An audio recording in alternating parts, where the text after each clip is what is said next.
అన్నా ఈ protein powder ఏ brand వాడితే మంచిదంటావు? అలాగే జిమ్‌కెళ్ళే వాళ్ళందరూ మంచి పాలిస్టర్ టీ షర్ట్‌లు, ట్రాక్ ప్యాంట్స్ ఏసుకెళ్తారంట కదా! నాకు కూడా 2 ఆర్డర్ పెట్టేయి. దేనికిరా? దేనికిదంతా? దేనికంటావేంటన్నా? జిమ్‌లో జాయిన్ అవుతున్నాను నేను కూడా. సూపర్ రా!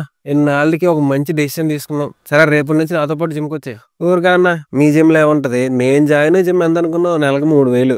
అందులో పెద్ద పెద్ద టీవీలు, పెద్ద పెద్ద సౌండ్ స్పీకర్లు, మంచి ఎక్విప్‌మెంటు, అమ్మాయిలు అసలు హడావిడే వేరు. సరేరా! నేను నిన్ను కొన్ని క్వెషన్‌లేస్తాను. ఆటికి ఆన్సర్ ఇవ్వి. నేను కూడా మానేసి నీతో పాటు జిమ్‌కొస్తాను. అనుకున్నానన్నా నువ్వేదో ఫిట్టింగ్ పెడతావని. సరే అడుగు.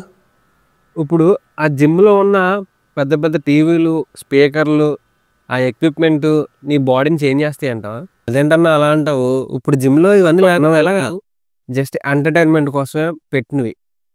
నువ్వు వర్కౌట్ చేసి నువ్వు బాడీని బిల్డ్ చేయాలంటే నువ్వు హార్డ్ వర్క్ చేయాలి తప్ప, ఆ పెద్ద పెద్ద ఎక్విప్‌మెంట్స్ నీ బాడీలో చేంజ్ అనేది తీసుకురావు. ఇంకోటేంటంటే అసలు నువ్వు జిమ్‌కెళ్ళదు కదరా! ఏ వర్కౌట్స్ ఎలా చేయాలో కూడా తెలీదు. మరి అదెలారా? దానికేం టెన్షన్ లేదన్నా. దానికి మళ్ళీ పర్సనల్ ట్రైనర్ ఉన్నాడు. ఆడికో 3000 ఇస్తే ఆడే చెప్తాడు. అంటే ఇప్పుడు జిమ్ ఫీజో 3000, పర్సనల్ ట్రైనింగ్‌కో 3000 మొత్తం 6000 అనమాట. సరే. ఆ కాస్ట్‌లీ జిమ్‌కి, మా జిమ్‌కి తేడా ఏంటో చెప్తాను చూడు. మా జిమ్‌లో సీనియర్స్ ఉంటారు. సీనియర్స్ అంటే ఎప్పటి నుంచో చేసినోళ్ళు ఉంటారు. వాళ్ళు నువ్వు బిగినర్ అయినా, సీనియర్ అయినా సరే ఒకేలా ట్రీట్ చేస్తారు. అలాగే నీకు ఏ సపోర్ట్ కావాలో వచ్చి హెల్ప్ చేస్తారు. అలాగే మా జిమ్‌లో ఉండే ఫీజులు ఎలా ఉంటాయంటే జిమ్‌లో ఉన్న ఎక్విప్‌మెంట్ బట్టి ఫీజులు ఉండవు. ఆడి ఫైనాన్షియల్ బ్యాక్‌గ్రౌండ్, ఆడి ఇంట్రెస్ట్ బట్టి ఫీజులు ఉంటాయి. అండ్ ఇంకోటి ఏంటంటే పర్సనల్ ట్రైనింగ్ అన్నావు కదా! కాస్ట్ జిమ్‌లో పర్సనల్ ట్రైనింగ్ కావాలేమో కానీ మా జిమ్‌లో అయితే పర్సనల్ ట్రైనింగ్ అవసరం లేదు. ఎందుకంటే మనకి సీనియర్స్ ఇచ్చే సపోర్ట్ అలా ఉంటదనమాట. మనకి ఏదైనా వర్కౌట్ తెలియకపోతే వాళ్ళొచ్చి మనకి సపోర్ట్ ఇస్తారు. అలాగే మీకు ఒక బాండ్ అనేది ఫామ్ అవుతుంది అక్కడ. నీకు ఎలాంటి ఎన్వైర్న్మెంట్ క్రియేట్ అవుద్దంటే నీకు ఎలాంటి స్ట్రెస్ ఉన్నా సరే, సరే ఈరోజు జిమ్‌కి వెళ్తాం, మన ఫ్రెండ్స్ ఉంటారు, వాళ్ళతో కాసేపు టైం స్పెండ్ చేస్తే మనం స్ట్రెస్ అనేది పోగొట్టుకుంటాం అన్న కాన్ఫిడెన్స్ అనేది బిల్డ్ చేసుకోగలుగుతావు.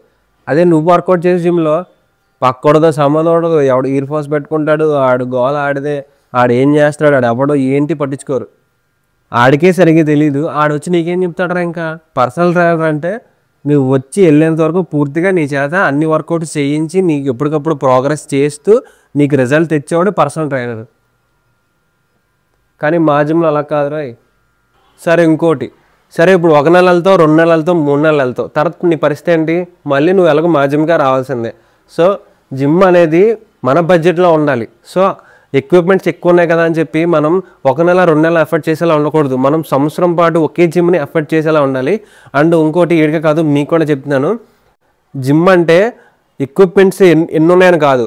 మరి తక్కువ ఎక్విప్మెంట్స్ ఉన్నా సరే వాటిని మనం ఎంతలాగా ఏ మజిల్కి ఎలా యూజ్ చేయగలగాలో మనకు తెలిసి ఉండాలి. సో అప్పుడే మనం ఒక జిమ్ పర్సన్ అవుతాం అనమాట.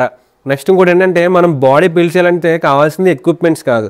Equipments secondary. కానీ ఫస్ట్ మనకు కావాల్సింది ఏంటంటే హార్డ్ వర్క్, కన్సిస్టెన్సీ, డిసిప్లిన్. ఈ 3 కనుక మనలో ఉంటే ఎలాంటి చిన్న జిమ్లో అయినా సరే మంచి బాడీ అనేది మనం బిల్డ్ చేసుకోగలుగుతాము. సో ఇది గాయ్స్ ఈరోజు వీడియో. ఈ వీడియో కనుక మీకు ఇన్ఫర్మేటివ్గా అనిపిస్తే వీడియో ఒక లైక్ ఇవ్వండి. అలాగే మన ఛానల్ అనేది 1000 సబ్స్క్రైబర్స్కి చాలా దగ్గరలో ఉంది. సో మన సర్కిల్లో ఇంకెవరైనా తెలిసిన వాళ్ళు ఉంటే మన వీడియోస్ ఇంకా షేర్ చేయండి. అలాగే మరిన్ని ఇన్ఫర్మేటివ్ వీడియోస్ కోసం ఛానల్ ఇప్పుడే సబ్స్క్రైబ్ చేసుకోండి.